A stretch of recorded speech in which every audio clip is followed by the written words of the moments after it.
بسم اللہ الرحمن الرحیم۔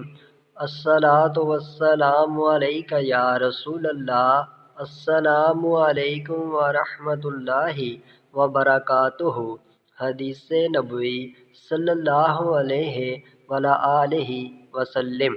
ترمذی نے عبداللہ بن عمر اور نسائی و ابن ماجہ و درامی نے عبداللہ بن عمر رضی اللہ تعالیٰ عنہ سے روایت کی کہ رسول اللہ صلی اللہ تعالیٰ علیہ وآلہ وسلم نے فرمایا، جو شخص شراب پیے گا اس کی 40 روز کی نماز قبول نہ ہوگی، پھر اگر توبہ کرے تو اللہ عز و جل اس کی توبہ قبول فرمائے گا، پھر اگر پیے تو 40 روز کی نماز قبول نہ ہوگی، اس کے بعد توبہ کرے تو قبول ہے، پھر اگر پیے تو 40 روز کی نماز قبول نہ ہوگی، اس کے بعد توبہ کرے تو اللہ عز و جل قبول فرمائے گا، پھر اگر چوتھی مرتبہ پیے تو 40 روز کی نماز قبول نہ ہوگی، اب اگر توبہ کرے تو اللہ عز و جل اس کی توبہ قبول نہیں فرمائے گا اور نہر خبال سے اسے پلائے گا۔